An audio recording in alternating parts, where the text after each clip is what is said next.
Dovolte nám, aby sme ešte pred začiatkom predstavenia povedali pár slov. My sme z občianskeho združenia Mestské divadlo Banská Bystrica. Ja sa volám Gabriela Vianová a môj kolega je Pavol Kuskajler. Je to predseda občianskeho združenia.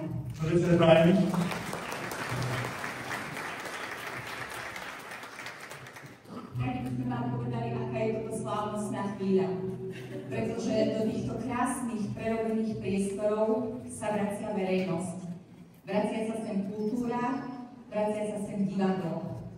Ja verím tomu, že mnohí z vás, vlastne neverím tomu, ja to viem, že mnohí z vás, ktorí tu sedíte, nám podpísali našu verejnú výzvu za založenie profesionálnej divadelnej scény, činohernej, a za znovu obnovenie fungovania Ochotníckeho divadla v Banskej Bystrici, Ochotníckeho divadla Andreja Sládkoviča.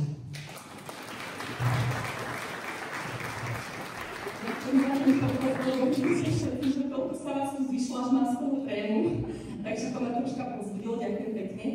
Takže divadelný súbor Andreja Sládkoviča mal 80-ročnú tradíciu, potom sa jeho tradícia na 30 rokov prerušila v 90. rokoch, keď zrazu všetci chceli za všetko platiť a ochotníci na to nemali.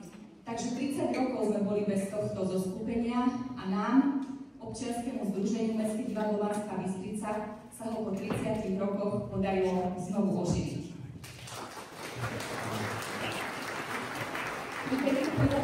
Ďakujeme pekne mestu a samosprávnemu kraju, ktorí nám finančne pomohli, pristúpili nám podporu a tým pádom v podstate môžeme svoje sny splniť. Kedy sa splní ten ďalší sen, že sa založí tá profesionálna činoherná scéna, to je hudbou budúcnosti.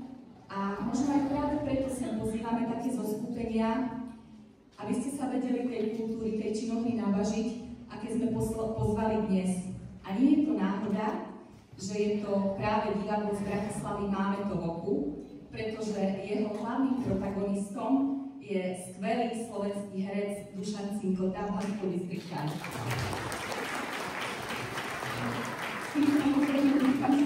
Ostatní skvelí herci, že ich teraz nemenujem, ale predsa sme v Banskej Bystrici, takže sme vyzdvihli toho nášho rodáka. Ja som vám teda povedala niečo z prítomnosti, aj niečo z budúcnosti a z minulosti vám niečo prezradí Pavol Kuskajler, a verím tomu, že mnohí z vás o tom vôbec nevedia. Ďakujem pekne za slovo. Ja by som začal rokom 1841. My sme sa dočítali v takej krásnej knižke starej doby Banskej Bystrice, že v zadnom trakte radnice, ktoré na námestí, bolo postavené prvé mestské divadlo. A zaujímavosť je to tak, že v tej knižke sa píše, že toto divadlo bolo postavené o 4 roky skôr ako divadlo v hlavnom meste Uhorska. Čiže Banská Bystrica má prvenstvo, Banská Bystrica vlastne pribehla Budapešť.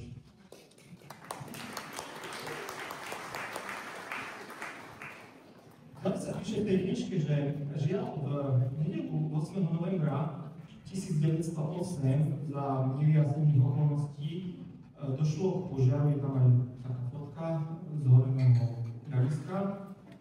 A teraz sa vlastne nachádzate v tomto krásnom divadelnom chráme, ktorý bol postavený v roku 1927 za účelom divadla. Čiže o 2 roky budeme slaviť 100 rokov. Táto budova bude slaviť 100 rokov. A pevne verím, že aj o ďalších 100 rokov sa tu bude hrať divadlo. A ja vám všetkým prajem pekný, príjemný divadelný zážitok. Krásny večer.